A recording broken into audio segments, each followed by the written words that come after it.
Hello ನಮಸ್ಕಾರ. India ಫಸ್ಟ್ಗೆ ಸ್ವಾಗತ. ನಾನು ಶ್ರೀಕಂಠ. ವೀಕ್ಷಕರೇ, ಕಳೆದ ವಿಧಾನಸಭಾ ಚುನಾವಣೆಯ ಎಚ್.ಡಿ. ಕೋಟೆ ಕ್ಷೇತ್ರದ ಪರಾಜಿತ ಬಿಜೆಪಿ ಅಭ್ಯರ್ಥಿ ಕೆ.ಎಂ. ಕೃಷ್ಣನಾಯಕ ಮರಳಿ ಗೂಡಿಗೆ ಸೇರ್ತಾರ. ಎಚ್.ಡಿ. ಕೋಟೆ ಕ್ಷೇತ್ರದಲ್ಲಿ ಸಂಪೂರ್ಣ ಮಕ್ಕಳ ಮಲಗಿರುವ ಕಮಲಕ್ಕೆ ಕೈಕೊಟ್ಟು ತೆರೆ ಓಡ್ತಾರ. ಕೆ.ಎಂ. ಕೃಷ್ಣನಾಯಕ ಮತ್ತೆ ಜೆಡಿಎಸ್ಗೆ ಹೋಗಲು ತುದಿಗಾಲ ಮೇಲೆ ನಿಂತಿರೋದೇಕೆ? ಸ್ಥಳೀಯ ಜೆಡಿಎಸ್ ಪ್ರಬಲ ನಾಯಕ ಮಾಜಿ ಶಾಸಕ ಬೀಚಿನಲ್ಲಿ ಚಿಕ್ಕಣ್ಣ ಇದಕ್ಕೆ ಒಪ್ಪುತ್ತಾರ. ಒಂದು ವೇಳೆ ಕೆ.ಎಂ. ಕೃಷ್ಣನಾಯಕ ಮರಳಿ ಜೆಡಿಎಸ್ಗೆ ಬಂದ್ರೆ ಬೀಚ್ನಲ್ಲಿ ಚಿಕ್ಕಣ್ಣ ಪುತ್ರ ಜಯಪ್ರಕಾಶ್ ರಾಜಕೀಯ ಭವಿಷ್ಯವೇನು? ಎಚ್.ಡಿ. ಕೋಟೆ ಕ್ಷೇತ್ರದಲ್ಲಿ ಬಿಜೆಪಿಗೆ ಉಳಿಗಾಲ ಇಲ್ವಾ? ಈ ಕ್ಷೇತ್ರದಲ್ಲಿ ಬಿಜೆಪಿ ಹಾಟುಕುಂಟು ಲೆಕ್ಕಕ್ಕಿಲ್ವಾ? ಈ ಬಗ್ಗೆ ಎಚ್.ಡಿ. ಕುಮಾರಸ್ವಾಮಿ ಹೇಳಿದ್ದಾರೆ. ಈ ಎಲ್ಲದರ ಬಗ್ಗೆ ಮಾಹಿತಿ ನೀಡ್ತೀನಿ.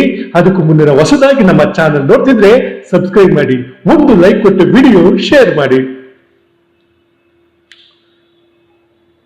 ವೀಕ್ಷಕರೇ, ಕೆ.ಎಂ. ಕೃಷ್ಣನಾಯಕ ಕಳೆದ ವಿಧಾನಸಭಾ ಚುನಾವಣೆಯಲ್ಲಿ ಜೆಡಿಎಸ್ನಿಂದ ಕೊನೆ ಗಳಿಗೆಯಲ್ಲಿ ಟಿಕೆಟ್ ಕೈ ತಪ್ಪಿದ ಹಿನ್ನೆಲೆ ಬಿಜೆಪಿಗೆ ಸೇರ್ಪಡೆಗೊಂಡು ಸದ್ಯ ಗೊಂದಲದಲ್ಲಿರುವ ನಾಯಕ. ಬಿಜೆಪಿಯಿಂದ ಸ್ಪರ್ಧಿಸಿ ಸೋತಿದ್ದರೂ 50,000ಕ್ಕೂ ಅಧಿಕ ಮತ ಪಡೆದು ಇತಿಹಾಸ ಸೃಷ್ಟಿಸಿರುವ ಸಮಾಜ ಸೇವಕ. ಕಳೆದ ವಿಧಾನಸಭಾ ಚುನಾವಣೆಯಲ್ಲಿ ಸ್ಪರ್ಧಿಸಬೇಕೆಂದು ಪಣ ತೊಟ್ಟು ಬಿಜೆಪಿಗೆ ಬಂದು ಚುನಾವಣೆ ಎಕ್ಸಾಮ್ ಎದುರಿಸಿದರು.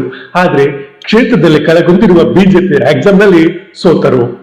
ನನ್ನ ಸಮಾಜ ಸೇವೆ ಗುರುತಿಸಿ ಜನ ಕೈ ಹಿಡಿತಾರೆ ಎಂದು ಓವರ್ ಕಾನ್ಫಿಡೆನ್ಸ್ ಇಟ್ಟುಕೊಂಡಿದ್ದ ಕೃಷ್ಣನಾಯಕ ಚುನಾವಣೆಯಲ್ಲಿ ಸೋತು ನಿರಾಶೆಗೊಂಡರು. ಆದ್ರೂ 50,000ಕ್ಕೂ ಅಧಿಕ ವೋಟ್ ಪಡೆದು ಬಿಜೆಪಿ ಪುಟಿದೇಳುವಂತೆ ಮಾಡಿದರು. ಕೃಷ್ಣನಾಯಕ ಅವರ ಕಾರ್ಯವೈಖರಿ ನೋಡಿ ಬಿಜೆಪಿಯೇ ಕೃಷ್ಣನಾಯಕ ಅವರಿಗೆ ರಾಜ್ಯ ಎಸ್ಟಿ ಮೋರ್ಚಾ ಪ್ರಧಾನ ಕಾರ್ಯದರ್ಶಿ ಹುದ್ದೆ ನೀಡಿತ್ತು.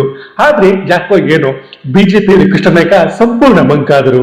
ಪಕ್ಷದ ಕಾರ್ಯಕ್ರಮಗಳಿಂದ, ಪಕ್ಷದ ಚಟುವಟಿಕೆಗಳಿಂದ ಸಂಪೂರ್ಣ ದೂರ ಉಳಿದರು. ಕೊನೆಗೆ ಬಿಜೆಪಿ ಪಕ್ಷಕ್ಕೆ ರಾಜ್ಯ ಎಸ್ಟಿ ಮೋರ್ಚಾ ಪ್ರಧಾನ ಕಾರ್ಯದರ್ಶಿ ಸ್ಥಾನಕ್ಕೆ ರಾಜೀನಾಮೆ ನೀಡಿ ತಟಸ್ಥವಾಗಿದ್ದರು.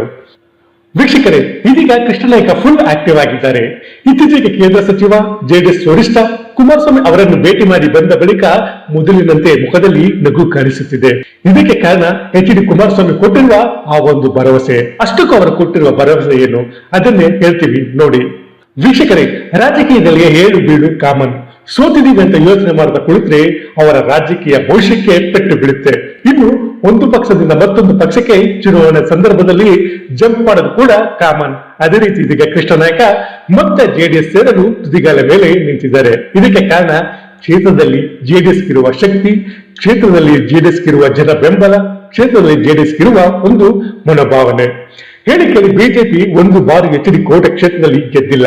ಇಂದಿನ ಪಕ್ಷದಲ್ಲಿನ ಕಚ್ಚಾಟ, ಒಗ್ಗಟ್ಟಿನ ಕೊರತೆ, ಕೇವಲ ಲಿಂಗಾಯತ ಮತಗಳನ್ನೇ ನೆಚ್ಚಿಕೊಂಡಿರುವುದನ್ನು ನೋಡಿದ್ರೆ ಬಿಜೆಪಿ ಇನ್ನೂ 10 ವರ್ಷ ಕಳೆದು ಈ ಕ್ಷೇತ್ರದಲ್ಲಿ ಗೆಲ್ಲುವುದು ಡೌಟ್ ಎಂಬ ಮಾತು ಅವರ ಪಕ್ಷದವರ ಬಾಯಲ್ಲೇ ಕೇಳಿ ಬರುತ್ತೆ. ಇದನ್ನೆಲ್ಲ ಚೆನ್ನಾಗಿ ಅರಿತಿರುವ ಬಿಜೆಪಿ ರಾಜಕೀಯ ಪಾಠ ಕಲಿತಿರುವ ಕೃಷ್ಣನಾಯಕ ಮತ್ತೆ ಜೆಡಿಎಸ್ ಸೇರಲು ಹಾತೊರೆಯುತ್ತಿದ್ದಾರೆ. ಇದಕ್ಕೆ ಮೊದಲ ಮೆಟ್ಟಿಲು ಎಂಬಂತೆ ಮಾಜಿ ಸಚಿವ ಸಾರಾ ಮಹೇಶ್, ಜಿಡಿ ಹರೀಶ್ ಗೌಡ, ನಿಖಿಲ್ ಕುಮಾರಸ್ವಾಮಿ, ಮಹಾದೇವ್ ಅವರನ್ನು ಕೃಷ್ಣನಾಯಕ್ ಆಗಾಗ್ಗೆ ಭೇಟಿ ಮಾಡಿ ಬರುತ್ತಿದ್ದರು. ಅಲ್ಲದೆ ಇತ್ತೀಚೆಗೆ ಕುಮಾರಸ್ವಾಮಿ ಮೈಸೂರಿಗೆ ಆಗಮಿಸಿದರು. ಈ ವೇಳೆ ಕೃಷ್ಣನಾಯಕ ಸಾರಾ ಮಹೇಶ್ ಅವರ ಜೊತೆಗೂಡಿ ಕುಮಾರಸ್ವಾಮಿ ಅವರನ್ನು ಭೇಟಿ ಮಾಡಿ ವರ್ಷದ ಶುಭಾಶಯ ಕೋರಿ ಬಂದಿದ್ದರು. ಕುಮಾರಸ್ವಾಮಿ ಈ ಜೊತೆಗಿನ ಈ ಫೋಟೋ ಎಚ್.ಡಿ. ಕೋಟೆ ಕ್ಷೇತ್ರದ ಬಿಜೆಪಿ ಹಾಗೂ ಜೆಡಿಎಸ್ ಕಾರ್ಯಕರ್ತರಲ್ಲಿ ಹೊಸ ಸಂಚಲನ ಸೃಷ್ಟಿಸಿತು. ಜೆಡಿಎಸ್ಗೆ ಬರುವ ಮುನ್ಸೂಚನೆಯ ಸಂದೇಶವನ್ನು ಕಾರ್ಯಕರ್ತರಿಗೆ ರವಾನಿಸಿದರು. ಅದರಂತೆ ಕುಮಾರಸ್ವಾಮಿ ಭೇಟಿ ಮಾಡಿ ಬಂದ ಬಳಿಕ ಕೃಷ್ಣನಾಯಕ್ ಮರಳಿ ಜೆಡಿಎಸ್ ಸೇರಲು ಮುಂದಾಗಿದ್ದಾರೆ. ಕುಮಾರಸ್ವಾಮಿ ಕೂಡ ಗ್ರೀನ್ ಸಿಗ್ನಲ್ ಕೊಟ್ಟಿದ್ದಾರಂತೆ. ಬಿಜೆಪಿ ಜೆಡಿಎಸ್ ಮೈತ್ರಿ ಆಗಿರುವ ಹಿನ್ನೆಲೆ ಮುಂದಿನ ವಿಧಾನಸಭಾ ಚುನಾವಣೆಯಲ್ಲಿ ಮೈತ್ರಿ ಅಭ್ಯರ್ಥಿಯಾಗಿ ನಿನ್ನನ್ನೇ ನಿಲ್ಲಿಸುವುದಾಗಿ ಭರವಸೆ ನೀಡಿದ್ದಾರಂತೆ. ಅದಕ್ಕೂ ಮೊದಲು ಕೃಷ್ಣನಾಯಕ್ ಅವರಿಗೆ ಕುಮಾರಸ್ವಾಮಿ ಒಂದು ಟಾಸ್ಕ್ ಕೊಟ್ಟಿದ್ದಾರಂತೆ. ಅದೇನು ಅಂದ್ರೆ ಕೆಲವೇ ದಿನಗಳಲ್ಲಿ ತಾಲೂಕ್ ಪಂಚಾಯತ್, ಜಿಲ್ಲಾ ಪಂಚಾಯತ್ ಚುನಾವಣೆಗೆ ದಿನಾಂಕ ಘೋಷಣೆ ಮಾಡುವ ಸಾಧ್ಯತೆ ಇದೆ. ಹೀಗಾಗಿ ಎಚ್.ಡಿ. ಕೋಟೆ ಕ್ಷೇತ್ರ ವ್ಯಾಪ್ತಿಗೆ ಬರುವ ಕ್ಷೇತ್ರಗಳಲ್ಲಿ ಮೈತ್ರಿ ಅಭ್ಯರ್ಥಿಗಳನ್ನು ಗೆಲ್ಲಿಸಿಕೊಂಡು ಬರುವ ಜವಾಬ್ದಾರಿ ನೀಡಿದ್ದಾರಂತೆ. ಹೀಗಾಗಿ ಜೆಡಿಎಸ್ಗೆ ಸೇರುವ ಮುನ್ನ ಈ ಟಾಸ್ಕ್ ಯಶಸ್ವಿಗೊಳಿಸಲು ತನ್ನ ರಾಜಕೀಯ ಶಕ್ತಿ ಏನೆಂದು ತೋರಿಸಲು ಕೃಷ್ಣನಾಯಕ್ ಫುಲ್ ಆಕ್ಟಿವ್ ಆಗಿದ್ದಾರೆ. ಇನ್ನು ಖುದ್ದು ಕುಮಾರಸ್ವಾಮಿ ಅವರೇ ಎಚ್.ಡಿ. ಕೋಟೆ ಕ್ಷೇತ್ರದ ಮುಖಂಡರ ಜೊತೆ ಸಭೆ ನಡೆಸಿ ಅಭಿಪ್ರಾಯ ಸಂಗ್ರಹಿಸಿದ್ದಾರೆ. ಸಭೆ ಬಳಿಕ ಮಾತನಾಡಿದ ಕುಮಾರಸ್ವಾಮಿ, ಪಿ ಟೀಚರ್ ಚಿಕ್ಕಣ್ಣ ಅವರ ಸಮ್ಮುಖದಲ್ಲಿ ಕೃಷ್ಣನಾಯ್ಕ ಅವರನ್ನು ಜೆಡಿಎಸ್ಗೆ ಕರೆತರುತ್ತೇವೆ ಎಂದು ಹೇಳಿದ್ರು. ಈ ಎಲ್ಲ ಬೆಳವಣಿಗೆಗಳನ್ನು ನೋಡಿದ ಎಚ್.ಡಿ. ಕೋಟೆ ಹಾಗೂ ಸರ್ಗೂರು ತಾಲೂಕಿನ ಬಿಜೆಪಿ ಹಾಗೂ ಜೆಡಿಎಸ್ ಕಾರ್ಯಕರ್ತರು ಗೊಂದಲಕ್ಕೀಡಾಗಿದ್ರು. ಇದನ್ನು ಅರಿತ ಕೃಷ್ಣನಾಯ್ಕ ಮಾದಾಪುರ ಸಮೀಪವಿರುವ ಜಮೀನಿನ ಮನೆಯಲ್ಲಿ ಎಚ್.ಡಿ. ಕೋಟೆ ತಾಲೂಕು ಹಾಗೂ ಸರ್ಗೂರು ತಾಲೂಕಿನ ಆಯ್ದ ಎಸ್ಟಿ ಸಮುದಾಯದ ಮುಖಂಡರ ಸಭೆ ನಡೆಸಿ ಅವರ ಅಭಿಪ್ರಾಯ ಸಂಗ್ರಹಿಸಿದ್ದಾರೆ.